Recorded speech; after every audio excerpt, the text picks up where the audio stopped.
हर खबर पर होगी आपकी पकड़। डाउनलोड कीजिए एबीपी लाइव ऐप।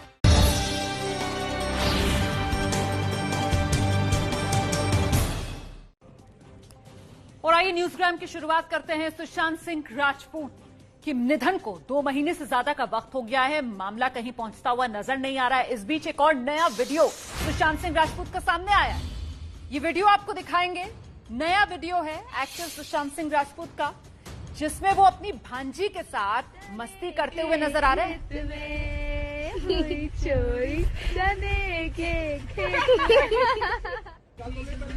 चने के खेत में हुई चोरी, चने के खेत में, चने के खेत में हुई चोरी, चने के खेत में, चने के खेत में हुई चोरी, चने के खेत में, चने के खेत में हुई चोरी, चने के खेत में, चने के खेत में हुई चोरी, चने के खेत। तो ये नया वीडियो है सुशांत सिंह राजपूत का। पीले कुर्ते में वो जो लड़की जिनके साथ सुशांत सिंह राजपूत डांस करते हुए नजर आ रहे थे बॉलीवुड के गाने पर, वो दरअसल मलिका हैं, सुशांत सिंह राजपूत की भांजी हैं। और सुशांत से जुड़े मामले में एक बड़ा खुलासा आगे आपका इंतजार कर रहा है। न्यूज़ग्राम में ठीक 4:30 बजे वो खुलासा आपको दिखाएंगे। फिलहाल बात करते हैं देश पर बाढ़ बारिश के कहर की।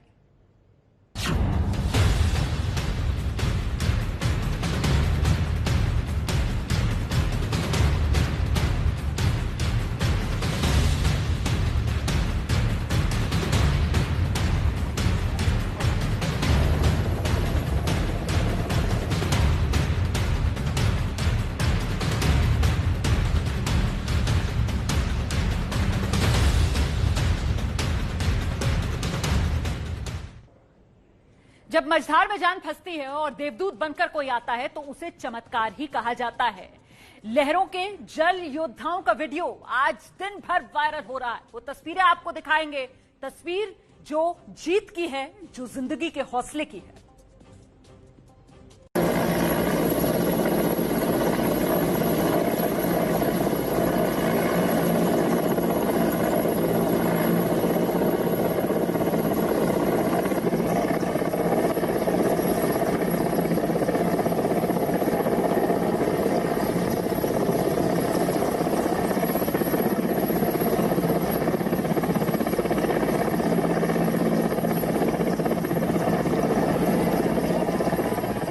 नीचे पानी का तेज बहाव, बीच में तूफानी हवा और ऊपर एयरफोर्स का हेलीकॉप्टर MI-17।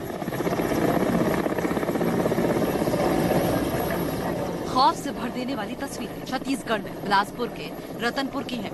जल प्रलय के बीच इंसानी हौसलों की जीत की पूरी कहानी दिखाएंगे। उससे पहले हम आपको एक दिन पुरानी तस्वीर दिखाते हैं।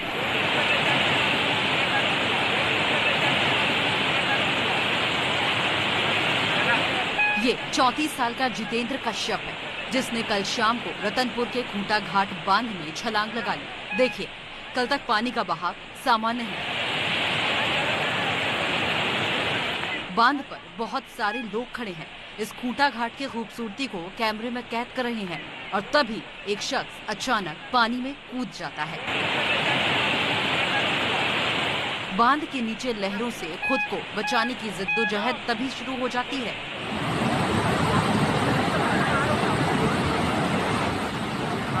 दहशत के दरिया में पानी से एनकाउंटर करते शख्स की शाम से रात हो जाती है। मौत के मुंह में लहराती जिंदगी की लड़ाई अब एक पेड़ पर आकर टिक जाती है।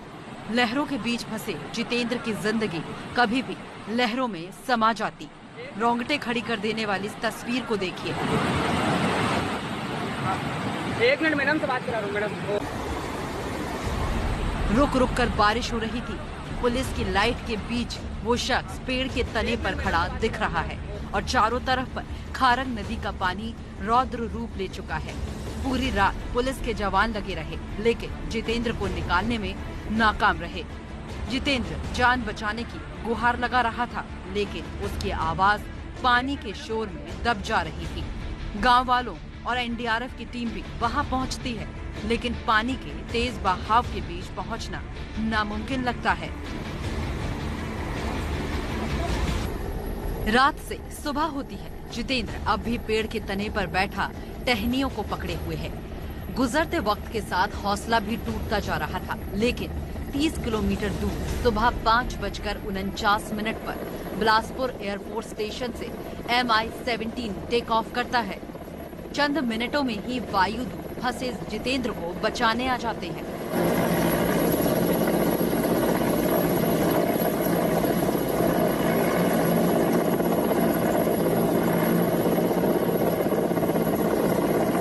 पहले वायुसेना का एक जाबाज उसे बचाने के लिए उतरने की कोशिश करता है, लेकिन तेज हवा के बीच उतरना संभव नहीं होता। तब हेलीकॉप्टर से रस्सी में बांधकर ट्यूब फेंका जाता है। तेज हवा के बीच जितेंद्र उस ट्यूब के भीतर खुद को फिट करता है और धीरे धीरे उसे रेस्क्यू करके चॉपर में खींच लिया जाता है। पानी और हवा का प्रचंड आवेग भी इंसानी हौसलों को नहीं काट पाया और जितेंद्र सकुशल बचा लिया गया।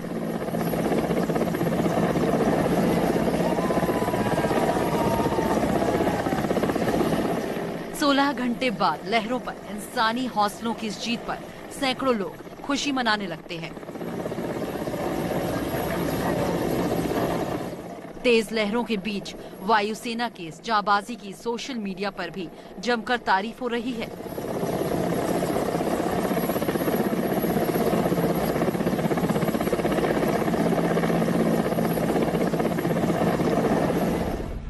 बिलासपुर जिले में बिलासपुर अंबिका हाईवे के किनारे अंग्रेजों ने ये बांध 100 साल पहले बनवाया था। रतनपुर शहर से 12 किलोमीटर दूर बने इस बांध की खूबसूरती देखने चारों तरफ से लोग आते हैं। जंगलों और पहाड़ों के बीच इसकी बेदाग सुंदरता मन मोह लेती है। हर साल यहाँ पिकनिक मनाने हजारों पर्यटक आते हैं, लेकिन खुशी के पलों में इस इंसान के कूदने और बचाने की जद्दोजहद सुर्खियों में है।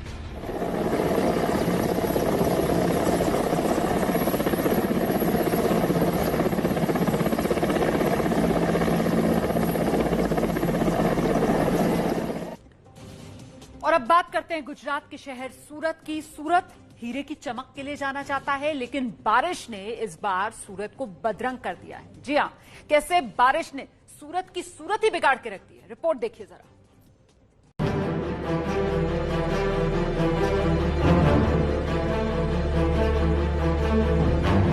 हीरों के लिए मशहूर शहर सूरत को बारिश के पानी ने ऐसा बदरंग कर दिया है कि आपको यकीन नहीं होगा।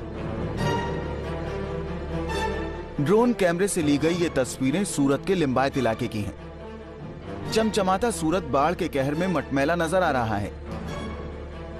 आसमानी आफत और प्रशासनिक नाकामी का ऐसा गठजोड़ हुआ है कि सूरत शहर की सीरत ही बदल गई है।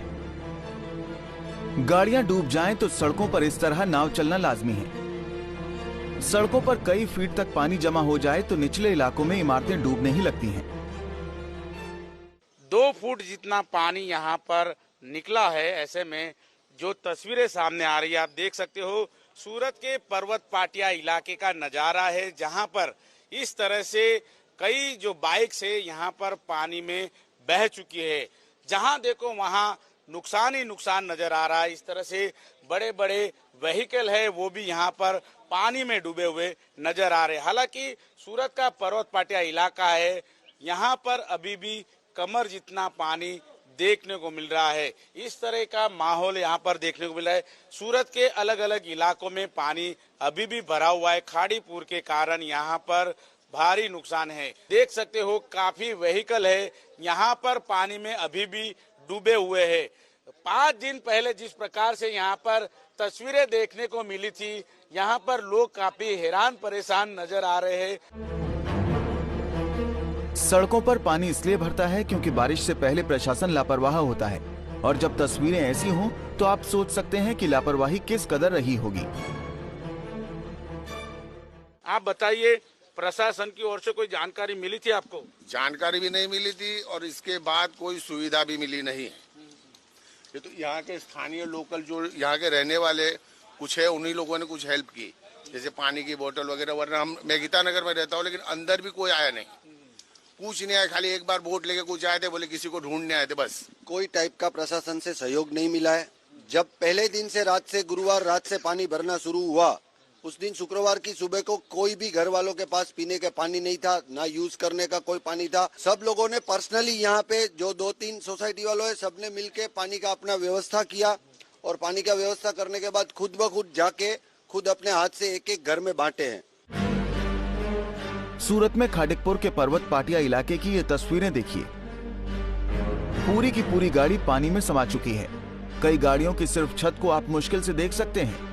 कारों का ये हाल हो तो बाइकों के बहने पर आपको आश्चर्य नहीं होना चाहिए। पिछले 5 दिनों से सूरत में बारिश ने कहर बरपाया हुआ है। लोगों के घरों और दुकानों में पानी घुस गया है। डूबे हुए इलाकों में नाव के सहारे लोगों को सुरक्षित जगहों पर लेकर जाया जा रहा है और जहां नाव नहीं पहुंच पा रही है, वहां मटमैले पानी में डूबकर लोग जा रहे हैं। ये समस्या हर 2 साल 3 साल में जब भी बरसात ज्यादा गिरता तब ये होती है।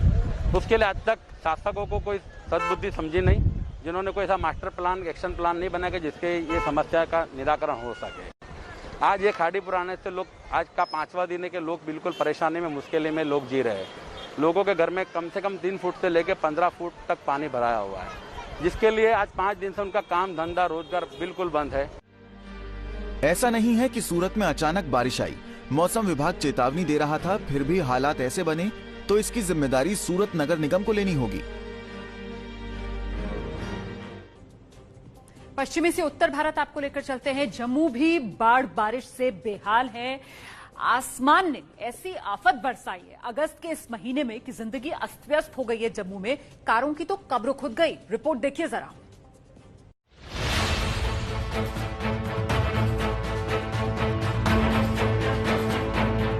कारों की ऐसी कब्र आपने नहीं देखी होगी। सड़क का हिस्सा भरभराकर गिरा और उसके साथ एक के बाद एक 3 कारें पाताल में समा गई।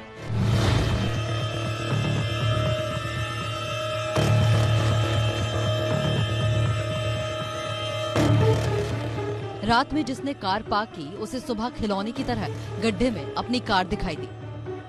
जम्मू के पुराने शहर की तस्वीरें हैं। देर रात भीषण बारिश के बाद तड़के 4 बजे सड़क गाड़ियों के साथ जमीन में समा गई।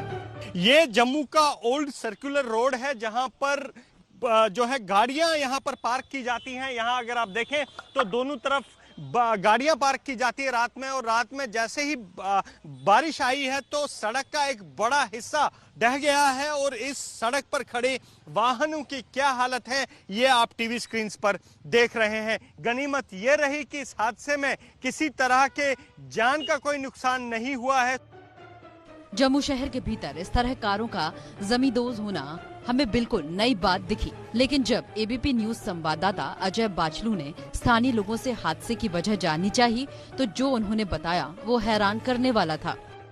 ये जो रात को बारिश आई है, ये काफी जोर शोर से बारिश आई है ये, और इस बारिश के दौरान ये जो इतना सा स्पॉट है ये गिर गया।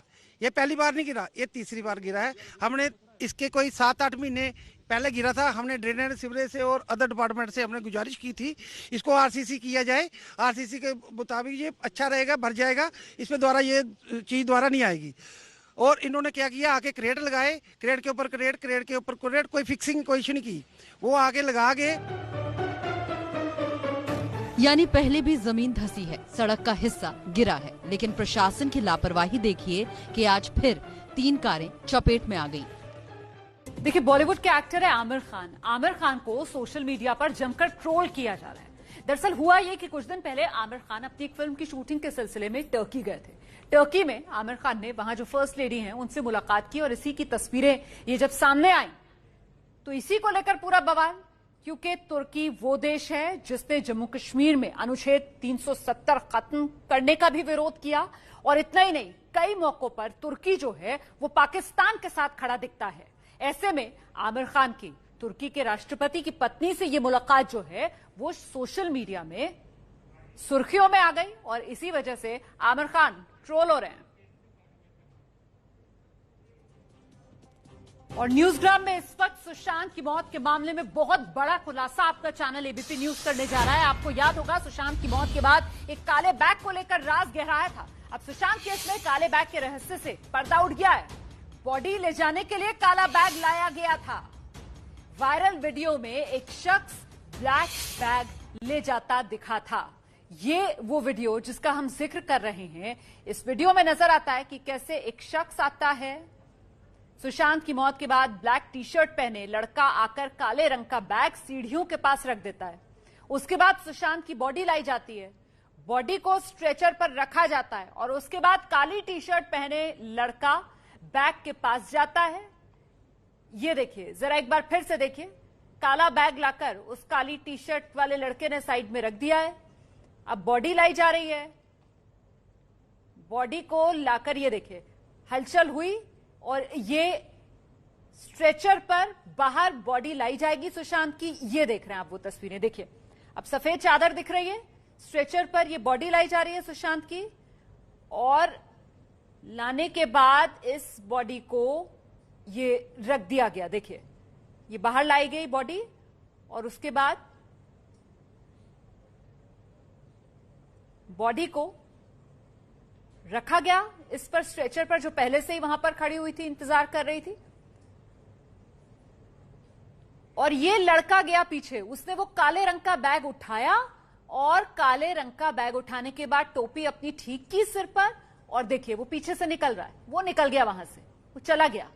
देखा आपने, यही वो काले रंग का बैग था। इसी काले रंग के बैग को लेकर कई तरीके के सवाल पूछे जा रहे थे, कई तरीके के रहस्य जो इससे जुड़ते हुए नजर आ रहे थे, लेकिन अब आपके चैनल एबीपी न्यूज ने ये रहस्य सुलझाया है। बैग उठाकर जाने वाला एम्बुलेंस ड्राइवर का भाई विशाल है। विशाल को एबीपी न्यूज ने ढूंढ निकाला है। विशाल ने एबीपी न्यूज संवाददाता मृत्युंजय सिंह से बात की है और इस बैग के बारे में पूरी कहानी विशाल ने एबीपी न्यूज को बताई है।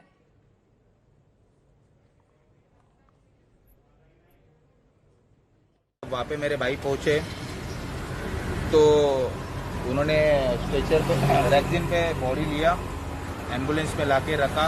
उनको कहा गया कूपर लेके जाइए तो कूपर लेके जाके छोड़ दिया। बस इतना हमारा काम था।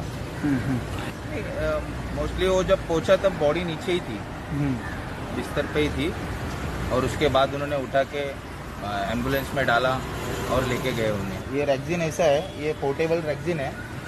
ये रैक्सिन को ऐसा खोला जाता है, इसके ऊपर बॉडी या पेशेंट सुलाया जाता है, फिर इसको ट्रॉली पे रखा जाता है और फिर ये फोल्ड करके निकाला जाता है। ये पोर्टेबल है। हम लोगों को गंदी गंदी गालियाँ देते हैं, फिर भी देखिए सर, हमारा काम है जनसेवा करना, हम जनसेवा करते और करते रहेंगे सर। लेकिन हम चाहते कि हमने गुनाह नहीं किया और उस गुनाह के लिए हमें गालियाँ दी जा रही है या डराया जा रहा है। हमने कुछ भी किया नहीं है, बस यही चाहते हैं कि लोगों का गलतफहमी निकल जाए। मैं इसकी शिकायत किया पुलिस वालों से, तो उन्होंने बोला कि आप साइबर पुलिस स्टेशन में जाइए और इसका कंप्लेंट कीजिए। तो साइबर पुलिस स्टेशन गया, उन्होंने बोला कि अर्जी दो। तो उस दिन मेरे छोटे भाई थे, अभी आउट ऑफ बॉम्बे, अर्जी दूंगा और कंप्लेंट करूंगा सर। उस दिन 2 एम्बुलेंस क्यों गई थी, उसके बारे में थोड़ा क्या हो गया, पहली एम्बुलेंस जो गई थी उसका व्हीलचेयर का टायर खराब था और बॉडी फिट नहीं हो रहा था उसके अंदर, इसके लिए दूसरा एम्बुलेंस बुलाया गया। एक चीज और जानना चाहेंगे, पुलिस ने आपका स्टेटमेंट दर्ज किया है? नहीं, अभी तक तो नहीं किया है, लेकिन वक्त आएगा तो वो भी देना पड़ेगा। और आइए सीधे रुक करते हैं। इस वक्त मेरे साथ मृत्युंजय सिंह मौजूद हैं न्यूज़ग्राम में। समझते हैं मृत्युंजय से कि ये काले बैग का जो रहस्य था वो तो मतलब सुलझ गया मृत्युंजय? देखिए बिल्कुल रोमाना, कुछ मीडिया और सोशल मीडिया पर दावा किया जा रहा था कि ये सबूतों भरा काला बैग था जो एक अज्ञात लड़के, एक संदिग्ध लड़के के हाथ में था और बाद में नीचे उसने ये बैग दे दिया। हालांकि इसकी हकीकत हमने मुंबई पुलिस से भी वेरीफाई की और उस लड़के से भी वेरीफाई की। ये जो विशाल नाम का एम्बुलेंस का मालिक है, उसका भाई है जो इस समय किसी काम से अपने गाँव गया हुआ है। वो लड़के के हाथ में ये रेक्सिन का बैग है, यही काले कलर का। दरअसल होता यह है कि 6वीं मंजिल पर 6वें और 7वें फ्लोर का डुप्लेक्स फ्लैट है। 6वीं मंजिल से अगर आपको डेड बॉडी नीचे लानी है, या तो आप सीढ़ी से लाएंगे या तो लिफ्ट से लाएंगे। स्ट्रेचर जो है वो सीढ़ी से या फिर लिफ्ट में नहीं आ सकता। स्ट्रेचर की लगभग लंबाई 6 फुट से थोड़ी सी अधिक ही होती है, तो 6 फुट का स्ट्रेचर लिफ्ट में नहीं आ सकता। ऐसे जगहों के लिए इस प्रकार का पोर्टेबल रेक्सिन बैग का इस्तेमाल किया जाता है। वही रेक्सिन बैग लेकर वो लड़का अंदर गया हुआ था और बॉडी को जब ग्राउंड फ्लोर पर आ गया उसके बाद उसको स्ट्रेचर पर रखा गया था। इसी वजह से ये बाद में काला बैग का जब यूज हो गया तो उसे फोल्ड करके साइड में रख दिया गया था, क्योंकि बाद में बॉडी को एम्बुलेंस में शिफ्ट करना था। बहुत बहुत धन्यवाद आई तमाम जानकारी के लिए। देखिए, आपका चैनल एबीपी न्यूज जो है वो पूरी जिम्मेदारी से पत्रकारिता करता है और इसी वजह से आपने देखा होगा कि सनसनी फैलाने के अंदाज में बहुत सी जगह ये खबर दिखाई गई थी कि देखिए काले बैग का राज क्या है, कौन है ये शख्स काला बैग लेकर जा रहा है। वो दरअसल फोल्डेबल ब्लैक रेक्सीन थी। आपने सुना खुद, जो एम्बुलेंस का ड्राइवर था उसने बताया कि उसका भाई था जो इस फोल्डेबल रेक्सीन को लेकर गया था। बॉडी उतारने के लिए इस तरीके की रेक्सीन्स का इस्तेमाल किया जाता है हाई राइज ऊंची ऊंची बिल्डिंगों में। अच्छा, सुशांत केस का सच जानने के लिए अब सीबीआई जो है वो जांच डिप्रेशन के एंगल की तरफ लेकर जा रही है अपनी। सुशांत की डिप्रेशन की सच्चाई आना सामने जरूरी इसलिए हो जाता है क्योंकि जो पूरा केस है उसका पेच कहीं ना कहीं इसी डिप्रेशन वाले एंगल पर फंसा हुआ है। सीबीआई अब उन पहलुओं की भी जांच कर रही है जिनमें यह कहा जा रहा था कि सुशांत सिंह डिप्रेशन में थे।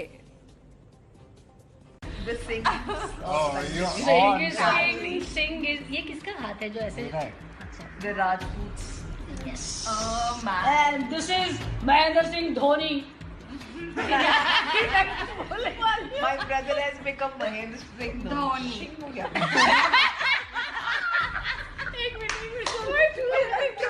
बहनें सुशांत के धोनी अवतार पर खिंचाई कर रही हैं और उनके बीच सुशांत मुस्कुरा रहे हैं।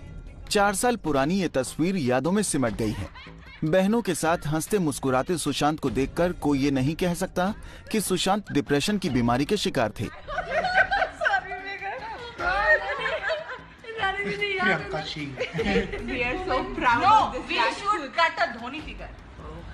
सुशांत तुम करो। ये तो 4 साल पुराना वीडियो है, लेकिन सुशांत की मौत से कुछ महीनों पहले का बहन के साथ क्रिकेट खेलते हुए, रोड ट्रिप पर मस्ती करते हुए और भगवान कृष्ण का भजन गाते हुए वीडियो वायरल हुआ।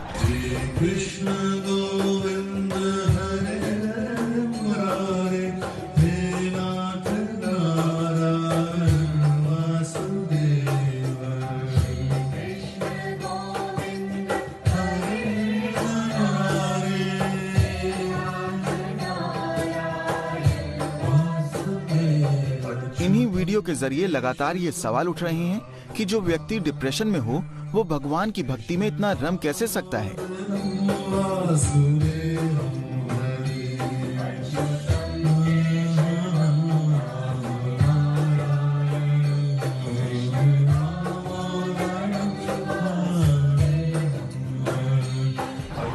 बहनों के साथ, दोस्तों के साथ इतना घुला मिला कैसे रह सकता है। हाथ है जो ऐसे The Rajputs. Yes. Oh man. And this is. अब आपको मौत से 14 दिन पहले का सुशांत का वो चैट दिखाते हैं, जिससे ये सवाल और मजबूत हो रहे हैं कि मौत से ठीक पहले डिप्रेशन में जा चुका शख्स इतना जिंदा दिल कैसे हो सकता है। सुशांत की अपने दोस्त कुशल झावेरी से बातचीत का टुकड़ा वायरल हो रहा है। इसमें सुशांत अपने दोस्त को मैसेज करते हैं, जिसके बाद उनकी कुशल से बातचीत शुरू हो जाती है। कैसा है भाई? मैं उम्मीद करता हूँ कि तुम ठीक होगे। मिस यू, जय शिव शंभू। तुम्हारा मैसेज पढ़कर अच्छा लगा। मेरी तबीयत ठीक है, लेकिन संघर्ष सभी के लिए है और मैं किसी से अलग नहीं हूँ। उम्मीद करता हूँ तुम्हारे साथ सब ठीक चल रहा हो। हाँ भाई, मैं भी आगे बढ़ने की कोशिश कर रहा हूँ। जब भी याद करता हूँ तो साथ बिताए सुनहरे दिनों की याद ताज़ा हो जाती है। मैं बस ये कहना चाहता हूँ कि हमने जो भी साथ में किया, वक्त बिताया, वो सब यादगार रहा और हमें इसे जारी रखने के रास्ते खोजने चाहिए। हम हमेशा साथ हैं। सिद्धार्थ को मेरा प्यार देना और उसे कहना कि मैं उसे बहुत प्यार करता हूँ। अब सीबीआई ऐसे ही चैट्स की जांच करने जा रही है जो सुशांत ने अपने आखिरी महीने में अपने दोस्तों तथा दूसरे लोगों को किए थे। दरअसल सीबीआई उन पहलुओं की भी जांच कर रही है जिसमें कहा जा रहा है कि सुशांत डिप्रेशन में थे। सीबीआई का मानना है कि डिप्रेशन के दिनों में आदमी का लिखने का अंदाज कुछ दूसरी तरह से हो जाता है। लिहाजा इन चैट्स के जरिए सीबीआई जानना चाहती है कि सुशांत डिप्रेशन में थे या नहीं। धारा 306 यानी आत्महत्या के लिए उकसाने के तहत इस बात की जांच जरूरी है कि मरने वाला शख्स तनाव में था या फिर उसे डिप्रेशन में लाया गया। सीबीआई सुशांत का मोबाइल कब्जे में लेकर उनके व्हाट्सएप मैसेज की जांच करना चाहती है ताकि डिप्रेशन के दावों का सच पता लग सके। सुशांत का मोबाइल फोन अभी मुंबई पुलिस के कब्जे में है, लिहाजा सीबीआई अब उस फोन को अपने कब्जे में लेने के लिए मुंबई पुलिस को चिट्ठी लिखने जा रही है। सीबीआई जानना चाहती है कि मोबाइल में क्या कुछ फाइनेंशियल ट्रांजैक्शंस की डिटेल भी हैं। सीबीआई का मानना है कि मोबाइल फोन जांच की दिशा में एक अहम कड़ी और अहम सबूत साबित हो सकता है। साथ ही डिप्रेशन का भी पता लगाने में खासा मददगार साबित हो सकता है। बड़ी खबर इस वक्त आ रही है, जम्मू कश्मीर में लश्कर का बड़ा कमांडर है वो ढेर हो गया है। सुरक्षा बलों को बड़ी कामयाबी मिली है। जम्मू कश्मीर में लश्कर का टॉप कमांडर ढेर सज्जाद उर्फ हैदर को बारामूला में इनकाउंटर में मार गिराया गया है। अब तक 2 आतंकी मारे जा चुके हैं और तीसरे आतंकी की तलाश जारी है। इस पूरे इलाके को कॉर्डन ऑफ किया गया है। यहां पर सर्च ऑपरेशंस जारी है। तीसरे आतंकी की तलाश जारी है। 2 को अब तक न्यूट्रलाइज कर दिया गया है, जिनमें एक सज्जाद उर्फ हैदर है, लश्कर का टॉप कमांडर है। तो बारामूला में ये इनकाउंटर जो चल रहा है, अभी भी पूरे इलाके को कॉर्डन ऑफ करके सर्च ऑपरेशन जारी है। तीसरे आतंकवादी की तलाश की जा रही है। फिलहाल लश्कर का बड़ा टॉप कमांडर सज्जाद उर्फ हैदर, जिसे मार गिराया गया। चीनी हवाला कांड में ईडी ने मनी लॉन्ड्रिंग का केस दर्ज किया है। चीन सिर्फ सीमा पर साजिश नहीं रच रहा, बल्कि देश के भीतर भी उसकी साजिश की पोल खुली है। एबीपी न्यूज को जानकारी मिली है कि तिब्बती धर्मगुरु दलाई लामा की कथित जासूसी के मामले में खुफिया एजेंसियां कुछ लामाओं और बौद्ध पुजारियों से पूछताछ करने की प्लानिंग कर रही हैं। इन पर आरोप है कि चीन के जासूस चार्ली से इन्हें पैसे मिलते थे और बदले में ये दलाई लामा और उनसे जुड़ी गतिविधियों की जानकारी चीन तक पहुंचाते थे। हालांकि आरोपी चार्ली ने वीडियो जारी कर अपने ऊपर लग रहे आरोपों को गलत बताया। आयकर विभाग को चार्ली के मोबाइल फोन और अन्य इलेक्ट्रॉनिक उपकरणों की जांच के दौरान चीनी ऐप वीचैट मिला। इसी के जरिए इसने अपने अकाउंट से बात की है। हम सीधे रुख करते हैं। मेरे साथ मेरे सहयोगी ओम प्रकाश तिवारी इस समय मौजूद है और डिटेल्स के साथ। ओम प्रकाश, किस तरीके से परत दर परत इस मामले पर से पर्दा उठ रहा है, जरा बताइए विस्तार से दर्शकों को। देखिए रोमाना, मैं आपको बता दूं कि इस मामले में जो आयकर विभाग ने जांच की थी उसमें अब तक इस बात के संकेत मिले हैं कि चार्ली पेंग के कहने पर कुछ रुपयों से भरे लिफाफे, जिसमें 1 लाख और 2 लाख रुपए की रकम होती थी, वो कुछ बौद्ध पुजारियों और लामाओं को दिए जाते थे।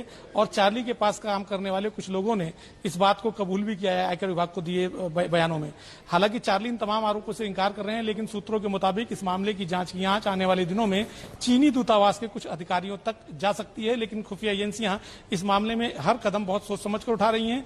सूत्रों का दावा है कि इस मामले में जांच पूरी होने के बाद चीनी दूतावास को भी इस बाबत रिपोर्ट दी जाएगी। रोमाना, तो मामला क्या ये भारत और चीन के बीच का भी बनता हुआ नजर आ रहा है, जिस तरीके से लगातार वीडियो जारी करके अपने आप को चार्ली पाक साहब बताने की कोशिश कर रहा है?